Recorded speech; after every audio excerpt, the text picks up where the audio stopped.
Who is an artist that you feel makes dancing a part of what they do a lot and maybe shouldn't? Oh, like who's out here dancing right now and don't really need to be? That's such a good question. Because I feel like some of the girls are getting forced into this dance thing, and you don't have to do it, baby. That was such a good question, and I'm just gonna go with like the answer that I've always gone with. Jennifer Lopez. Work. Yeah. You could bet that, never gotta sweat that. You could bet that, never gotta sweat that. What's going on, y'all? We back with another episode of Mic'd Up on a Tuesday. Today we have another Miami native, 305. Kid Fury in the building. What's up? Hi. How you doing? I'm good. Good. I'm so excited to have you here. Thank you for having me. So I need to tell a story about how me and Kid Fury met. I got an email to do privates with somebody at the studio at Playground, and they used his full government name, which I did not know at the time. And I was like, okay, yeah, cool. So I go in the private, and I'm like looking at him, and I'm like, I know this man. But like, of course, he's not saying anything and not telling me who he is or what he does and all the things that he is. No. And I'm just like, okay, let me just teach him to dance. And then I remember we did a couple more privates and you still never said anything. And mind you, the whole time, he's like, what the fuck am I going to say? And then the whole time I'm like tripping. Then we saw you out one time and you walked away and my friend punched me in my shoulder and was like, you know who that is? And I was like, that's what the fuck that is. Yeah, I lost my mind. So I remember that. Oh my God. That is crazy. Yeah. Crazy. But yeah, I mean, the people know who you are, but tell the people about yourself, who you are, what you do. Oh, my name is Kid Fury, and I do a variety of things. I'm a comedian, but I think I'm most known for being one half of a podcast called The Read that is nearly 12 years old now, which feels... I mean, I guess it just sounds or feels like a number. I was like, oh, I'm going to be a rapping queen one day. Because it feels like we just started it, but it's also in full context. When I think about it, I'm like, oh, this is we've been doing 12 years, a long time. People don't even last 12 years in a marriage, child. Right. I mean, even really great, successful shows across, media, typically after 6-7 years, maybe 10 years, people decide they want to do other things. And she and I are just having fun, comfy. It is what it is until it's not. That's okay until it's not. We're going to get into that too. So you wear so many hats, obviously, writer, comedian, soon to be DJ. Don't think the girls forgot about that. True. Yeah, soon to be DJ. It is true. Which one is your favorite if you had to pick a favorite? I guess comic. I just like telling jokes. I like being silly and letting my mind run wild and hopefully making people laugh. Yeah, that's probably my favorite thing to do. But I love music. So I'm interested in where that's going to take me in the near future. Yeah. DJing and so on. But I'm really into music and sounds, especially those that make you move and feel and I'm interested in exploring what I can do in that space too. Would you do music production? What would you make beats? You want to do it all? I want to do a bit of it all. Period. I do. I think right now I'm trying I'm focusing on DJing and really taking how to do it seriously. Right. I have a little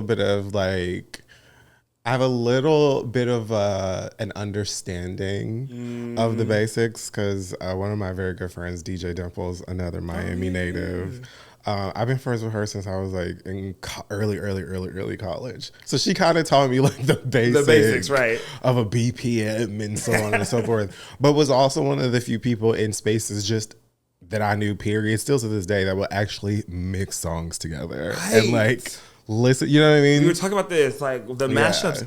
Y'all do more of them if you're a DJ, please, because we love it. Actually, the thing, and we spoke about this a little bit too. It's I think there's not really much expectation. I think largely, especially where you go, I think a lot of DJs can get away with the same sort of mix they've had for years because people don't push them that much. Yeah. And then if they do, I know a lot of no shade. I know a lot of people just like, well, I don't take mixes or whatever. You know, very like they have their rules and the thing. Yeah. But it's like, well, if it's not good, then what? Then change it. Are you a DJ that would take requests from the crowd?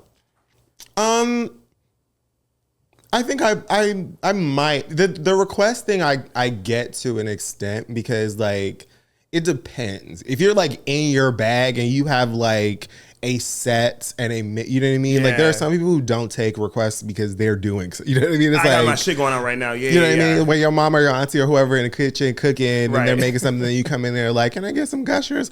No, you can't. I'm doing. We doing macaroni and cheese right now. You can't do that. Yeah, I feel that. But for the girls who are just hitting buttons and playing the same shit that you've been playing for the past 10 years, bitch, just take the request. Like you ain't doing nothing anywhere. We've heard "High School" by Nicki Minaj so many times. While we love the song, we've heard it so many times. I never need to hear Poison again. Ever. Belle Biv DeVoe. Ever. No disrespect. I never, ever need to hear that song again. I'm going to say something that probably may get me canceled and controversial, but I don't care. I don't need to hear Keisha Love again.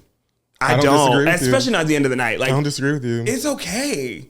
We can just go home to mix it over another beat. Anything. But to turn the lights up and it's just like, come on, y'all. Okay, good to know. I'm going to go the same way. Just saying. Being born and raised in Miami, Florida. Shout out to the city. Yeah. Where did you go to high school, by the way? I went to Killian. You went to Killian High School? From down south. Yes.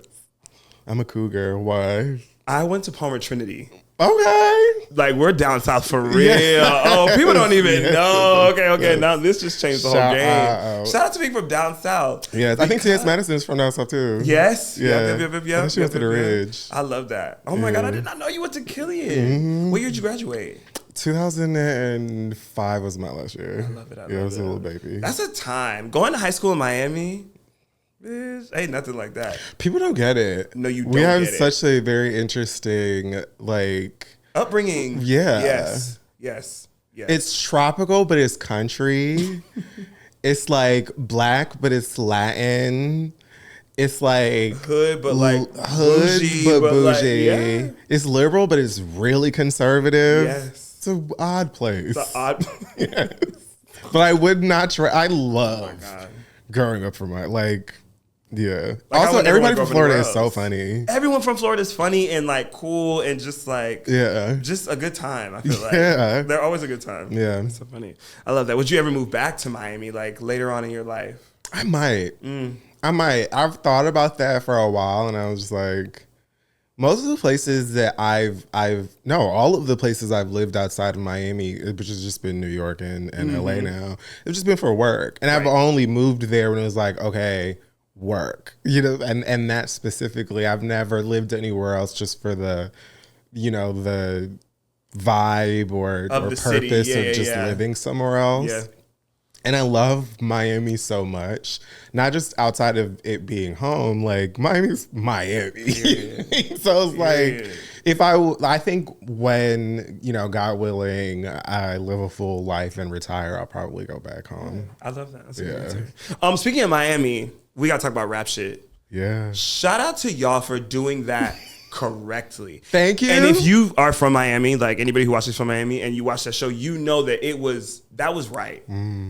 Don't nobody know what Palmetto Bay is. Like, everybody needs to be so for it. Like, that was so tight. I'm so happy y'all did that like that. That's one of the most exciting, awesome, one of my proudest had to be.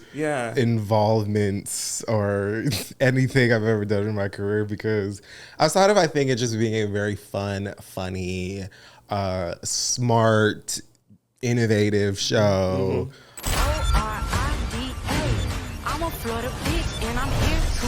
I've been saying freestyle all up and down my time. Everything that you said is I think the biggest, brightest part of it for me, and why it means so much to me, why it was so personal, because we've had plenty of shows, scripted anyway, that exist or that are set in Miami. But when I heard Issa was doing one, I was like, this can be the opportunity for us to finally see something in scripted that showcases the Black parts of the city. Seriously.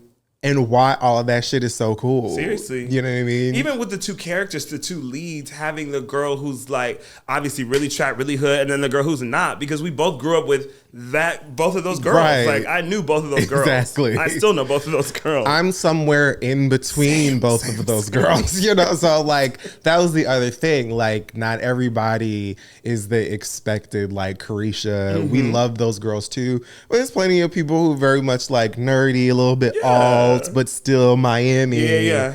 And so being able to explore all of that and show parts of the city that feel like the city to me was just amazing. I'm gonna love that forever. Because the closest thing I remember prior to that watching that was scripted that made me feel like I was at home was Moonlight. Period. Moonlight was the first time I was like, oh yeah, this feels like where I went to school. That's real. That feels like a street that I grew up. Yeah. That's real. Everything else was like, that's real. South Beach. It's always South Beach. it's always South Beach. It's always South It's Beach. always like Annoying. Latina, but then it's never even like Cuban specific, because I feel like Hollywood doesn't even really maybe have this the like, bandwidth the to know, depth to yeah. even like be like, oh, it's Cuba specifically mostly, right? Yeah, whatever. But Rapture was tea. I love that show. It's such a good show. Chameleon took my class, actually. She her. was so like fly. I just love her so much. She's so talented. I love her. She's so talented. Yeah. I can't wait to see everything else that both of them do. Everyone, that whole cast. The whole was cast. sickening. Yes, agreed. Jonica, who played Chastity. Yes, just fire. watching them grow and like fall in love with those roles and ugh.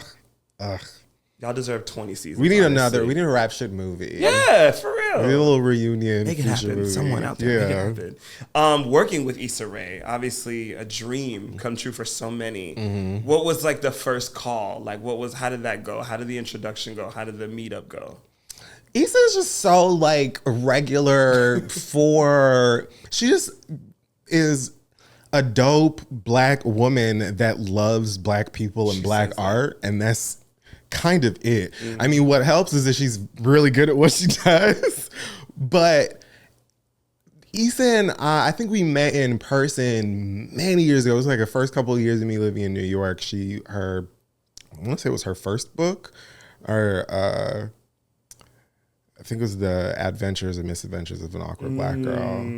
And she had a book launch for it in New York. It was like a nice like intimate thing in Harlem, and Crystal like hosted it. Prior to that, mind you, she won an award, and when she went up to do her acceptance, she said something like, you know, the read deserves to be on TV. So she was like listing like several, you know, spaces in Black art that, you know, can be improved on, and she was just doing her typical champion for Black people thing. And in that speech, she mentioned us, and Crystal and I were like, "How the fuck does this bitch know who we are?" And then Crystal hosted a book launch for her, which is how we met. And she just kind of has always kind of been in our corner and supporting from afar for like a while. And then when Rap Shit came around, she kind of hit me through email. First, we were interviewing her for Fuse. Okay. And she mentioned it like kind of on set in between takes or whatever. And then I was like, yeah, okay, girl, whatever. Like in my head, I was like, I would die. I would do anything. I will get coffee to be a part of Rap Shit. You know what I mean? Because that's how excited I was as a Miami native. And then I got an email and she was like, hey, do you want to write? Period. And I was like, yeah. Yeah. So working with Issa is obviously it's a dream because she's so great and gracious and kind and like really loves seeing people succeed and putting people on, but she's also like not intimidating. She's very like You feel comfortable. chill. Yeah. She just feels like a cool person. That's bomb. It reads that. To me anyway, and I get nervous. No, so. yeah, same. But I mean, having that big of a moment in your career, feeling comfortable, so many people don't get that. I've had so many fucking moments in my career where I wish I did something better because I was just so like on edge. But to know that you were just like chilling and she accepted or she allowed you to be yourself and tell a real story that like so many people know. Yeah. I mean, I think I still, you know, as creatives, we still kind of get nervous. I still have like imposter syndrome and put a lot of pressure on myself. But I still was incredibly blessed, not just being able to be a part of her production, but it being such a Black production So good. in general, and my first one in LA. Dang. So many people have nightmare, like, you know, horror stories that run them out the city. Yes. And my first big one felt like a family cookout That's for tough. a family I just met. Type shit. God is good. So with social media, obviously, you have been made a meme literally, I don't know, maybe 1,000 times. I probably used one of your memes this week. The Miami one is it is running ragged. You again. don't understand what you did for us when you Unintentional. said, no, I'm not from Florida. Because we're not. Like, we're from Miami. Anyways, we've said it so many times. And she and I have done that back and forth a million times too. It's so it wasn't real. even something. It was like she knew what I was going to say before I even said it. She girl, said you know it. what it Yeah. Do you feel like social media was something that you were calculating or trying to figure out how to do it, or you just feel like it just came natural to you? I think we're all always trying to figure out how to do it. I mean, unless you're like me now, where you're like, girl, I don't want to no more. But for the most part, I've always just been like, okay, well, how does this thing work? Yeah. How can I best engage with people through this, and, you know, make jokes and post memes and stuff like that. And I think that's just the nature of social media. Yeah. And it's I guess the thing I try to say or echo as much as I can is that, like, at the center of whatever we're posting there, we kind of have to have, I think, the best understanding and handling of what that is. Right. Because the media itself or the application is always going to change. Yes. It's always going to have a successor. Yes. You know, things are always going to move on. Yeah. So yeah, you're always like figuring out how to adapt to it. Right. But yeah, I guess you just try to have fun I just try to have fun with it. I think so too, right? That's the whole point. And I mean, there's so many dancers or creatives who are going to watch this and that are trying to go viral, that are trying to make this content or produce content that they want to go viral. Are you one of those people that is like, just post it anyway, whatever it is, even if it flops, it flops? Or are you one of those that like calculates with what you do and how you do it and when you do it? I think I just try to feel the best about whatever it is I'm going to put out there. Yeah. And then you just, but it does get to a point where it's just like, just post Just hit it. send, Because bitch. you're going to like, especially as I've gotten older, interestingly enough, I've gotten more like meticulous Right. and hesitant about every little thing. And I've had to remind myself, like, child, you just have to hit send, just post this thing. But yeah, the chase for the viral thing is a struggle, and because trends, again, they don't stay the same. They're always moving. I think if you're good at what you're doing, and if you're leading with the right intention, you're gonna, you know, have that moment anyway, naturally and organically, which is what you want. Right. That's the whole point, honestly. Because anyone can have a thing go viral 2 times, 3 times, 4 times, 5 times. Can you like feed your family with that? Right. Can you, you know, pay your bills with that? Right. Can you set up a future with that? How do you feel like you started transitioning that? Like, you know, noticing you were getting all this attention, noticing that you were getting this just instant fame from it. When did that business mind kick in? Was there somebody that told you like, okay, no, we got to capitalize off this shit. Like, you pop in, let's like make some money. I think it was just me being like 14 years old in my, you know, bedroom, always thinking I knew I was going to be on all that. Yeah. I knew I was going to be like, I was like, I am meant to be a child star. Yeah. Like, just no one will cast me. Raven anything. Baxter is waiting for me. Exactly. Like, I knew I was going to be on Moesha, like all of these shit. things. And so for me, I think I just kind of tried to find ways to get myself out there and to make my voice heard. And it started with writing, with blogging, and then with video through YouTube. But again, to me, it was always like comedy first. Right. Make people laugh. And I grew up like sneaking watching Def Comedy Jam, BT Comic View, Comic View. all of that type of stuff. Like going to the improv when I was not old enough. So I think again, like at the center of everything to me is that kind of thing. Right. And it's the stuff I grew up on is stage performance and scripted television and all of that you still see in social media. Yes. Like TikTok is sitcoms and sketches and stand up and all this Literally, stuff. it really is. So yeah, I think to me it was just the little actual Kid Fury was like, oh yeah, It was always there. I'm a funny whatever. I just gotta find a way to do it. Period. Yeah. You have your own, obviously the podcast The Read, but you have your own podcast coming out next year, right? Yes. Are you ready? Yes, I am. You're gonna be talking crazy. I already know. I'm interested in how this is all going to unpack. I'm excited about it. I think it's going to be really cool because the whole intention, I named it Furious Thoughts after my old series of YouTube videos. And not just because it's meant to be that as a podcast, but also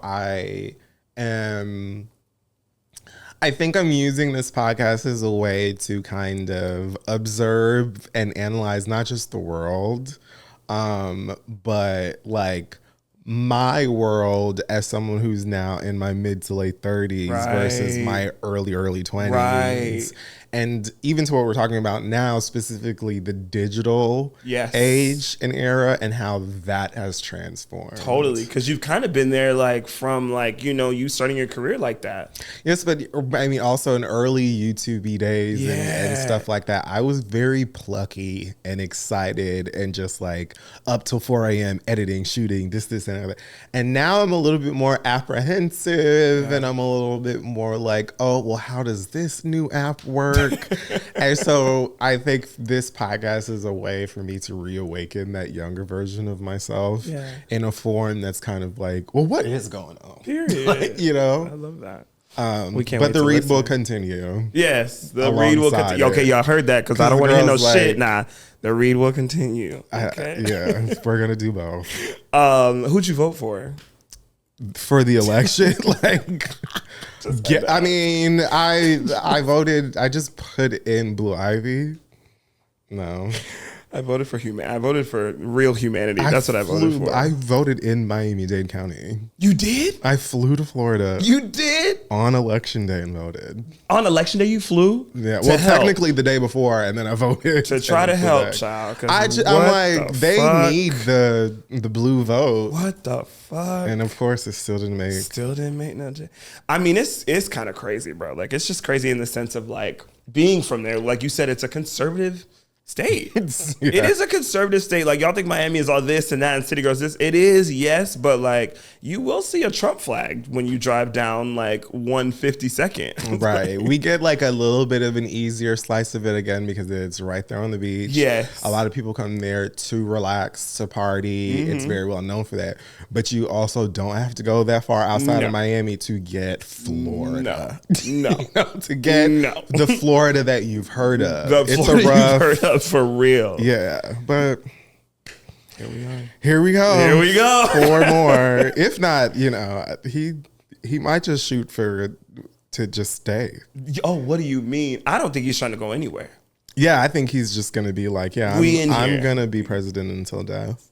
Like dictator type shit? Like what? Oh yeah, absolutely. I think he's going full on like 4 more for what? I might as well just stay here and then, you know, once I die, then Ivanka will come. Yeah. Because Trump Jr. is it's gonna be succession. Hey, yo.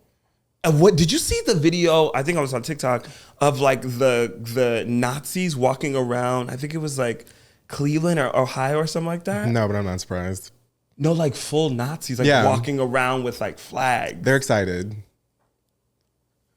No, like the actual violent, bloodthirsty, ravenous, saliva dripping, monstrous beasts of America are.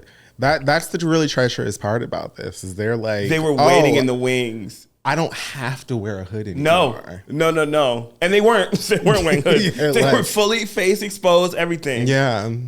Even there was a parade of Trump flags coming through WeHo, bro. WeHo. What? Which is like a lot like, you know, Cubans in Miami voting for him. It's like, well, what do you get out of this? You guys are in the same boat. Because they hate you. No, they hate you. They hate you. They hate you. They don't even like white people unless they're rich. They hate you. And don't be mixed with nothing either because they hate you too. What is it called? Stockholm syndrome? Maybe it's like an element of just like, a lot like, all right, well, let me just stick to the winning team, or I don't know. I'm gonna keep it a bean. So I was on the phone with my friend the day after election day. She's at Publix. Shout out to Publix. She is walking out of Publix. This guy that she knows is like, walking out or whatever, and she's just like looking sad. And he was like, "Oh, what's wrong?" And she was like, "I don't know. It's been like a really shitty day." And he said, "Why?" And on the phone, I said, he voted for Trump. Like, I literally said it on the phone, and then he all of a sudden just started, the economy and this, and I'm just like, that's a black man, actually a Haitian man.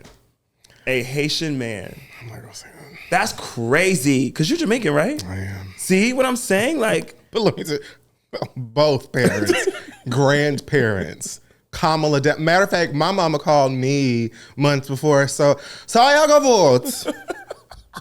Yeah, your papers. Like they're not playing. No, like this is a serious matter. Down. My mama still has the Obama family on her refrigerator. I love that. Like they're not without a fight. Not without a fight. I don't know. I don't know what's going on.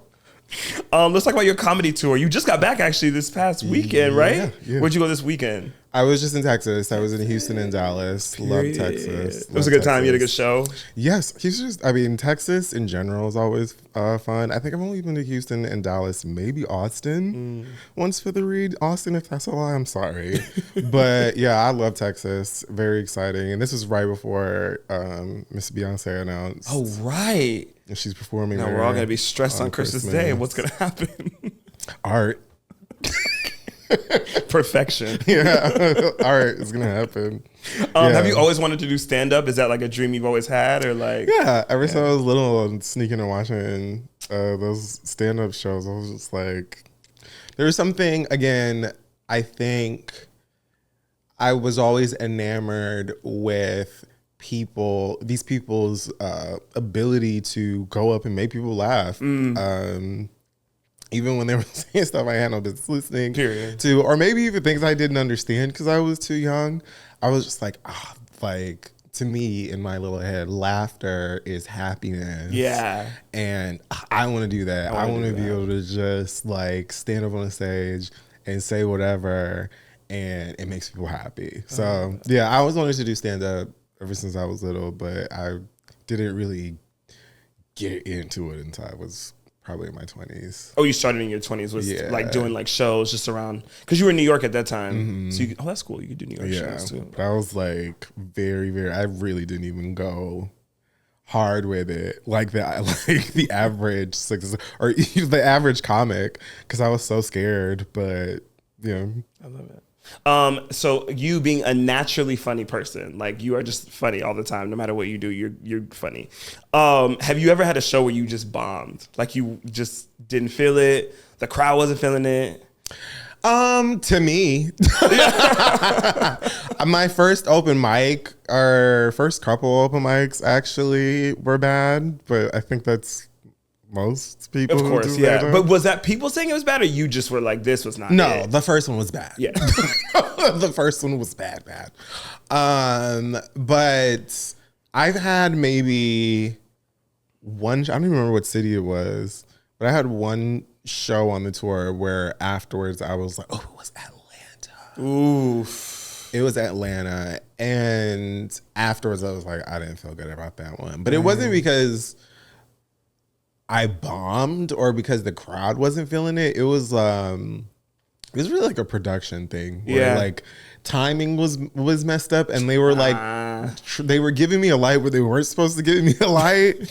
And so then I was like in my head like, oh shit, I'm supposed to be getting on this stage, but I have like 15 minutes of jokes left, so I have to wrap it up. And it just felt like afterwards I was like, no, that was not that wasn't the show at all. But I think that was most. And on your tour, you have obviously your setup, your DJ, you have your own production, so you get to control the way things go. I have a nice Spotify playlist that they hit play on, open the doors, and I come right You on walk out. up there, you walk right on up. Crowd heckling. I feel like I asked you this the other day, but like, are you a crowd heckler? Like, are you somebody that's like pointing to somebody in the audience and say, your mama? Like, no. Not unless you deserve it. Okay. Yeah. So you don't make them a part of you. Because I've watched some comics where they like will do a whole segment where they're just going in the audience and like going on people. I think that depends on probably the show and or the comic. In this particular show, you know, it's so much more about an experience. It's kind of storytelling. Right. But there are some times where you might, you know, be like, oh, where's everyone from? Or where are you from? Right. Or, you know, and you kind of can use that, I think, as a tactic in a few different circumstances. But for me, even if I do speak to people in the audience, I don't like to... I'm not an insult comic. Right. Okay. I'm not an insult comic. I'm not gonna like dish you or try and embarrass you or anything like that. Unless you are, you know, for interrupting the show, Yes. if you're becoming a problem, if you earn it. Right. If I mention people in the audience, usually it's something playful or something where you're not gonna feel like, oh, everyone's laughing at me, because that's not fun. No, not especially if you paid to see somebody. If you paid to see them, No, you know what's right? going on. Maybe if you just went to a comedy club and you just went to go see comedy, that's it. Then fine. Yeah. But if I'm paying to see a comedian and they're just going on me, like, I'll be like, damn. No. But there would be like some people front row, drunk as cats. Of course. And it's just like, and even then, it's more so playful. Like, I'm not gonna shit on you. Got you. What's your biggest dream as a comedian? Like, if you could have like, is it a Netflix special? Like, what is it? You know, I don't know. Just been going with the vibes. I think so. Just out here vibing. I have a dream to have a comedy movie in theaters. Oh yes. Written by me, Period. and that will happen. You can totally do that. Yeah. And you'll be dancing in it. So I should be dancing in You it, should yes. be. Yeah. Because he also likes to pretend he can't dance and then he'd be picking up the cork being like 2 seconds. Annoying.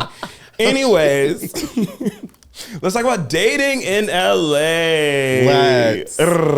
You told Huffington Post once, which is the fiercest quote I've ever heard in the near history of life. remember. I just want people to understand that being black and being gay is so different. And like, well, you basically said being a black gay is different than being just gay. Yeah. Like, that's so fucking real.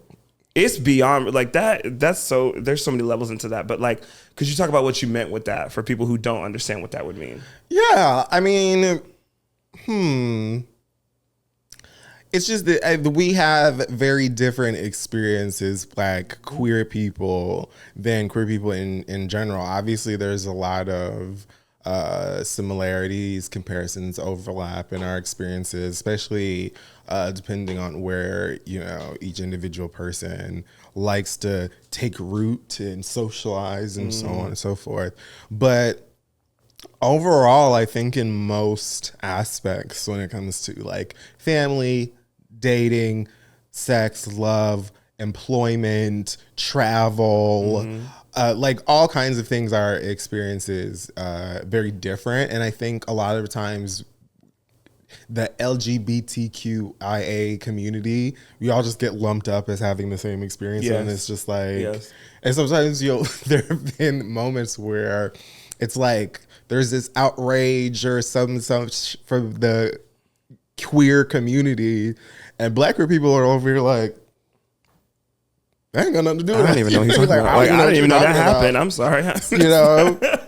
So It's real though. It's Yeah. hella real. And then there's things that we go through on a daily basis that people would have no idea what the hell even that means. like Yeah. outside of sexuality, like being Black. Yeah, it's just an intersectionality. It's thing. and what's so funny too, which I feel like you probably go through the same thing, especially being from Miami.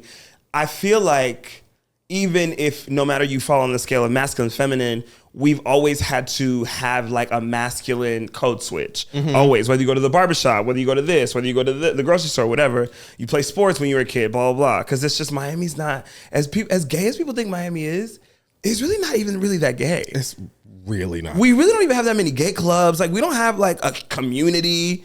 I mean, there's Miami Pride, but people just from other places come to Miami Pride. Like, right. Not like we down there, like seeing each other. Yeah, or no. anything like that. No. And Miami's big as well. Yeah. So a lot of people spread out all over the place. Exactly. But like, really, I think all over the world, but I guess I'll say specifically America, like, there it's such a natural code switching for a lot of Black gay men and women, because we don't get as much room to be effeminate or whatever. No, we don't ever get the sassy character, and if we do, it's at a hair salon or it's at a this or that. You know what I mean? I think even like young white queer, and I know this is not a blanket statement, but I feel like there's probably more used to, if you are effeminate or maybe you're a tomboy or something like that, you kind of like tolerate it. It's like uncomfortable, but like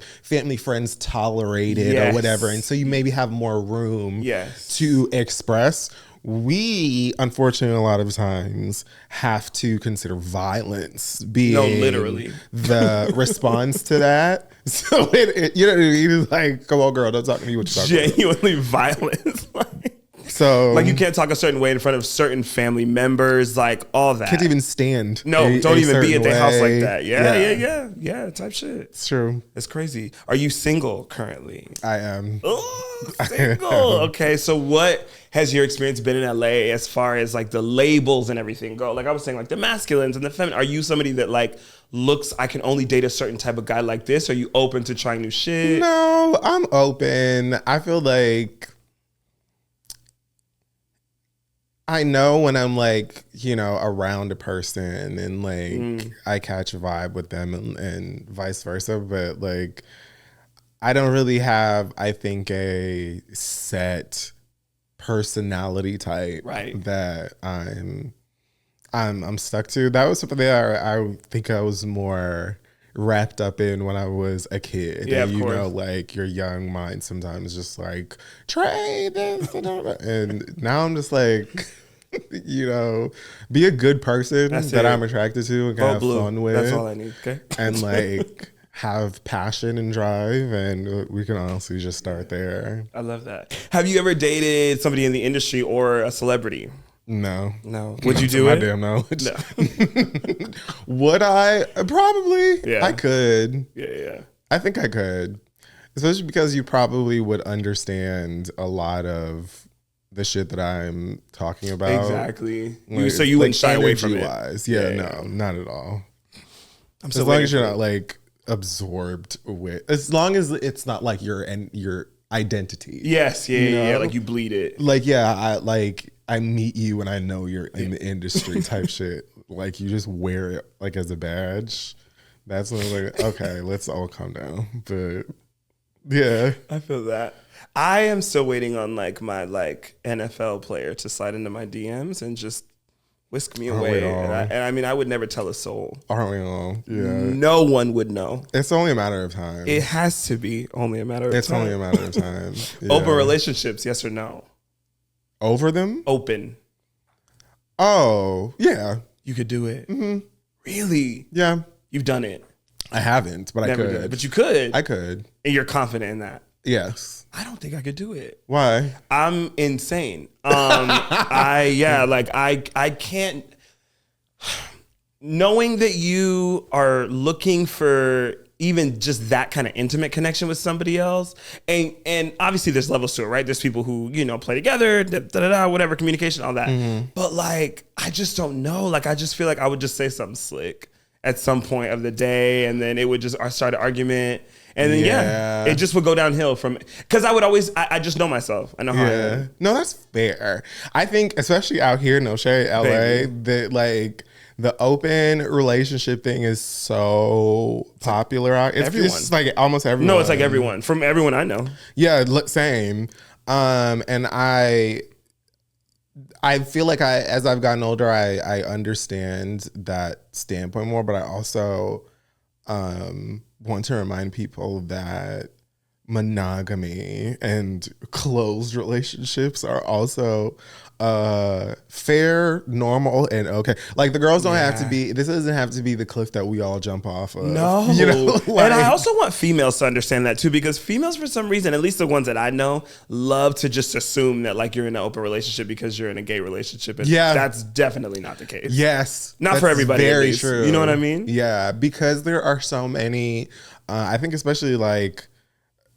Not publicized, but like people who like maybe like post their relationships on social or talk about it. So many gay male or masculine relationships seem to be open that I think there's this like idea that it's just, you know, a normal thing. But no, a lot of I don't even think that's normal. No. You know, like, I think most of us are still conditioned to have this idea that this is our person and, you know, this is an intimate thing. So wanting that and being firm on that, I think is perfectly fine and healthy, and more people should do it, because a lot of people out here in open relationships and they don't want to be in them. They don't even like each other. Then I'm like, why are you even doing it at this point? That's what I'm saying. Like the amount of people who I know who've been in open relationships or are in open relationships and have these rules and then break them. And just break them. So it's like, then what are we doing this for? Like literally, and then you spend more time with these other people than you do with the people. It's crazy to me. But I know people who also do it, you know, the way it should be done. Yeah. But I'm like, okay, girl, if you want to be single, then maybe you want to be single, and you should do that. I also don't feel like I'm probably gonna get in trouble for this too, but if you say you want to be in an open relationship, right? Like this is gonna be crazy. How many times do you feel like is an appropriate amount to step out, like a week? Let's give it a number. Open relationship, like I have no idea. Do you see what I'm saying? Yeah. Like, so because if your dude is like, I'm trying to be somewhere else every like 5 days a week, what are we doing? Probably then like speaks.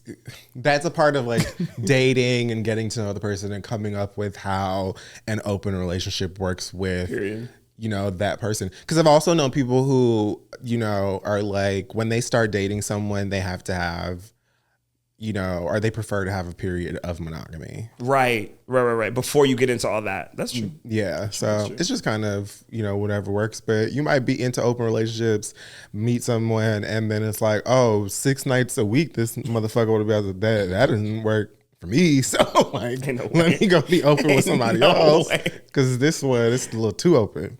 Too much. Depends. Cringiest date story. Like cringiest meetup or date story ever. I don't know if I have that many cringy ones. Really? It always goes good. I don't date that much. Okay. Period. That's probably why.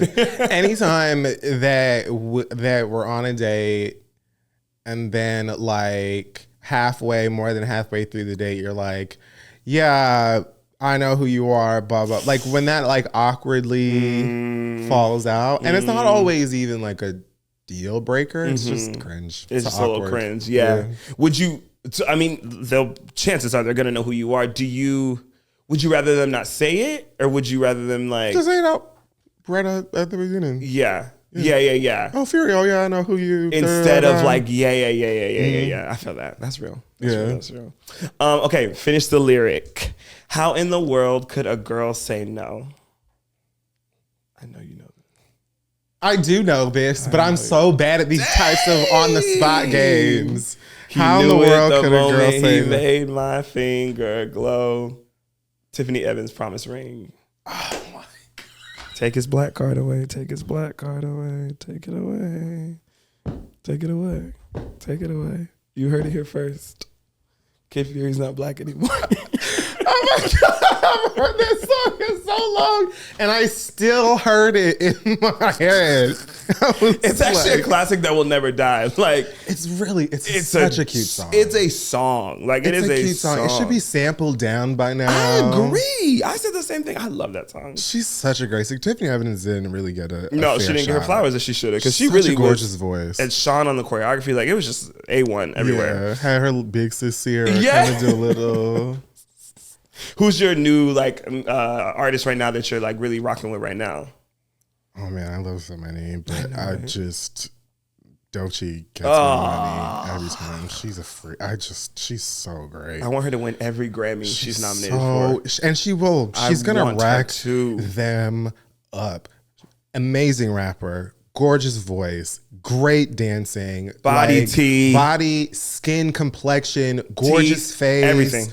Like creative vision. She's an artiste. Yeah. Artiste. I love that this clip, I saw this clip of Doja talking to her and she's saying, when I watch you, I felt like how I felt when I first saw Gaga.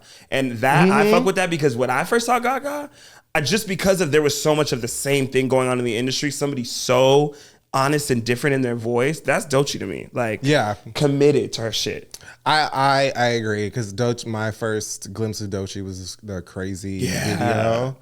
And I just remember thinking, where did this bitch come from? And then to find out she's from Florida. Somewhere. And then to find out she's from Florida and loves it and wears it on her sleeve. Calls her people the swamp. Like, it's just tough. Yeah. It's just so tight. I love it. She's the best. I love it.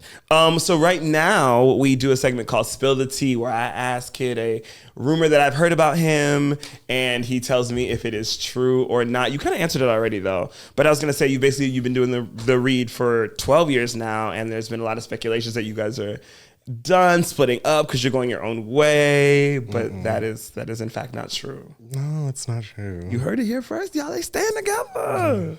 We're gonna she and I talk about this here and there, like every now and then. We'll just check it, like, how you feeling? Yeah. I mean, after 12 years, you have to. Like, how are we feeling about this? Like, what are we doing? And almost every time the other person says, I'm cool, you good. You know what I mean? Because it's so, especially like, I do miss doing it in person every week. Yeah. But after COVID, making it so much easier to do it virtually and then be moving, it really is, we are able to do it and I think still keep the same energy regardless of whether we're in the same room or not. Sometimes we don't even have to wear pants. So like, what's the big, it's not a huge to do. You know, we love each other. We're actually friends. Yeah, we didn't start to do this thing together. So we have like a real love and respect for one another, which makes the show easy and fun to do. So it's really just talking shit with my friend every week. Stop for what? And I get paid for it. Okay. And why would we stop for that? Yeah, until one of us says, I can't. Right. And do you feel like it is something that, like you said, like obviously you guys have been on screen. Is there another platform that you see it going? Do you see it growing into something else? Or you like where it is right now?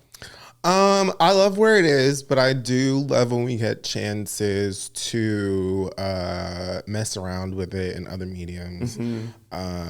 We have been working ages on an album with Issa's her record label, Radio, and hopefully that'll be officially out next year because it's a very exciting project.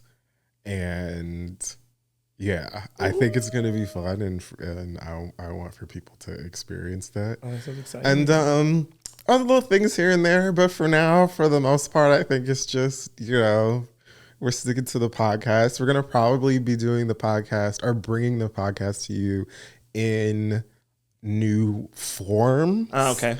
In the near future, along with the way that it is as well, but I don't know. Maybe I'll write a buddy comedy about it or something. Oh my God, that would be so good. I would watch that.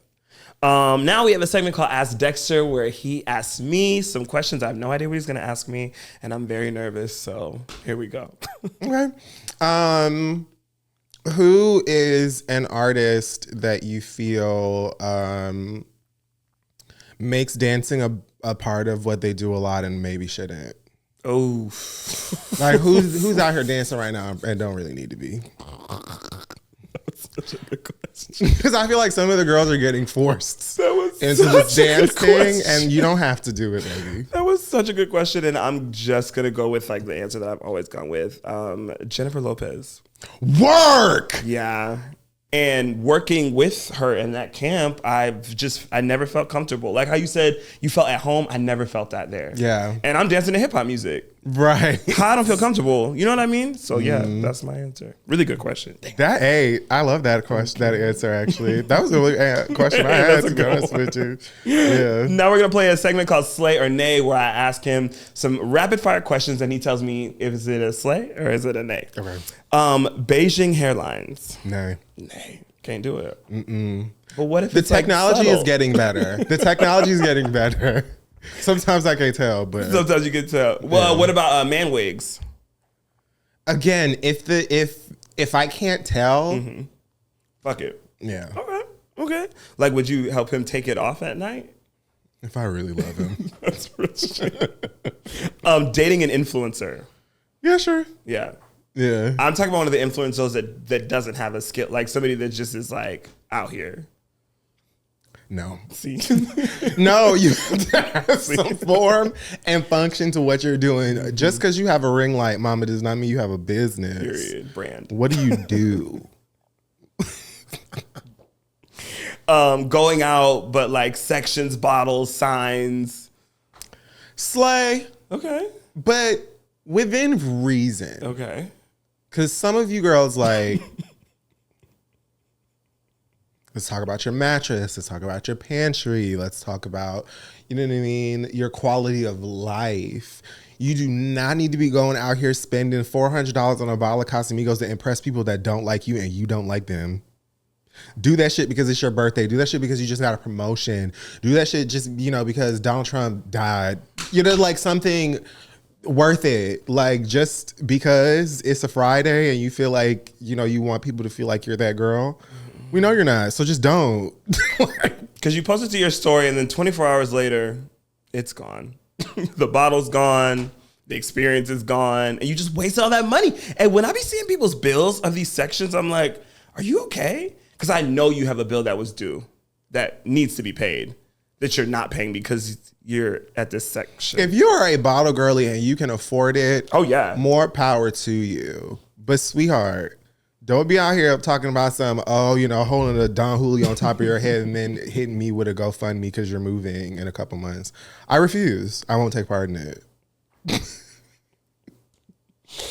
Like the GoFundMe to start like this hair salon, or like I'm just not doing, because I saw you last week. No. You spent hundreds of dollars on a bottle of liquor that cost $30. In a grocery store. Like, stop. Okay, period. Dating somebody shorter than you. Nay, because Can't do I'm it. short. How tall are you? I'm 5'8". You can't. So like 5'6" could. Ain't no way. Because like similar to what you're saying, Yeah. where you're saying, I'm mouthy. I know Yeah. myself. Yeah, I'm gonna say something. I'm gonna say something. It has to be somebody on the other side of that who can be like, okay, nigga, now tighten up. Yeah. And me looking down at you when I'm already down here, it's impossible. It's impossible. It's impossible. Restaurant culture in Atlanta. So like you eat in and the music is loud and there's a hookah and there's bottle girls and. I think similar to the section thing, slay within reason. Like you're not every mad now at and it. then. Yeah, I'm not mad at it. That shit is Thing. fun. I think it's because we're from Miami, so maybe that's why we be like, this fine. But like, Yeah. when people complain about that, I'm like, I don't know, it's kind of fun. Like It eating do. lobster in here in Future. Like, Yeah. So like I'm not even a big hookah person, but I don't mind the availability and the option. If it's Probably there. somebody in my group who is. Period. I want Period. it's fun. But you also do, guns and weapons. Like, increased chances of a shooting. would you say? Increased chances of a shooting at those establishments. It's true. Oh my God. Okay, wait. I have to tell you this story because I know you'll get it. So one time I was at Twist. Twist is a gay club in Miami, like the oldest gay club ever in Miami. Yeah. I was downstairs in the Spanish room, like in the Latin room when they only play Spanish music. And me and my friend were like sick of it. We were like, can you play anything? Like, can you play hip hop something? And the bartender said, we cannot play that because it starts fights. And I was like, oh my God, it's not that serious. And he was like, no, it's a rule. Like, we cannot play hip hop. I've heard that. I did not know that. So I said, okay, fine. Play Meg Thee Stallion Body. Like, that's like a, pop. That's like a pop dance. He says, all right, puts it on the speaker. I shit you not. No way. 2 seconds in, I'm looking right there. No way. A fight starts. You are fucking I lying. swear to God on everything I love and care about. hate that. Me and my friend went like this. I hate that. Because I've heard, okay, It made me so sad. folks, Twist on South Beach is like I said, one of the oldest gay clubs, and you can smell it. Yes. This club is big. Huge. For like a club in general. Huge. It has like 5 rooms, I think, total. Yep. And a they back all house. and a little like outhouse in the back. And they all play the same music. Every single room. They all play like, you know, housey, dancey, but like Euro version of it. yes. Like not good culture. They take a really good song and then they'll just add a weird ruin beat. it. Mm-hmm. And I used to always be like, why can't one of these rooms play hip hop, even if it's for an hour? Yep. And I heard the same thing. There was like, well, they said they don't play it in there because of fights. And I'm like, that sounds like racism to me. I thought the same thing. Meanwhile, I guess they're right. And I looked at that man and I said, why did you do this? Damn. They'll never do it now. They never go do it. At best, you might get you like some top 40 like old pop. At best. Like Britney. Feel love a Britney in there. They will play a Whitney. They will play a Whitney. They will play It's Not Right, but it's okay. Whitney gets a pass. Whitney gets a pass. They do. Pride hopping, like going to different cities for pride. Nah. Can't do it. No. I can New be York, proud Miami, right Atlanta. I can be proud of right here at my house. Like I feel like I might go like somewhere internationally for it. Totally, that is a vibe for sure. Because at least then, like in those places, you're usually getting people from all over the world who are coming. Different cultures, everything, different cultures, food, everything. But I can also like take a detour and go, you know, look around Barcelona or something like that. Yeah, I love that. But just regular old, you know, DC pride, like no shit. I'm like, I'm good. If I happen to be nearby DC, then I'm like, slide on I'm down pop there. in. But flying to go, I'm past that. Dudes sending you gym selfies. Like if you're talking to somebody, he just sends you a gym selfie every day. Slay. You like that? Yeah. Okay. Group birthday dinners. Slay. Yeah. Wait, like one person's birthday or like a group of people? No, it's one person's birthday, but there's like 15 people at the dinner. Yeah. And then the bill comes and then there's the... Oh, yeah, but we didn't talk about that.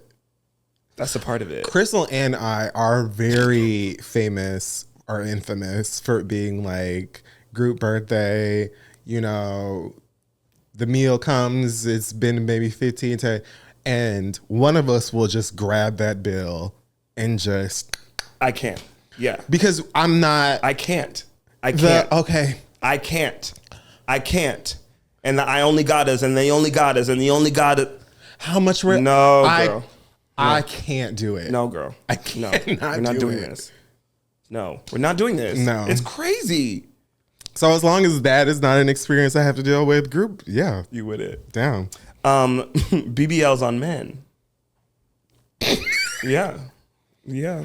Your body, your choice. Definitely. I'm going to say nay. Definitely. And I'll tell you why. I don't believe that men are subject to the same treacherous effects of beauty standards that women are, especially in the West. Very true.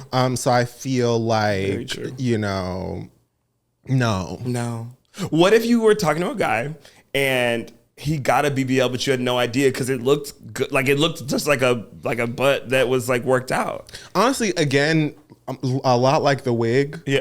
If I don't know, then like, you know, if I can't tell, then what difference does it make? Kid Fury, thank you so much for being on the show today. Thank you for having. Tell us where we can find you if they don't already know. You can find me on various social media devices. Usually just under KIDFURY, which is my name. You can also find me on the Read pages. This is the Read on Instagram and Blue Sky. Period. Shout out to Blue Sky. Yeah, we out. That's where we are out. We out. Things packed. Twitter was dead anyway. Anyways, right. What a slow death. Slow death with bad porn. Like, you could bet that, never gotta sweat that. You could bet that, never gotta sweat that.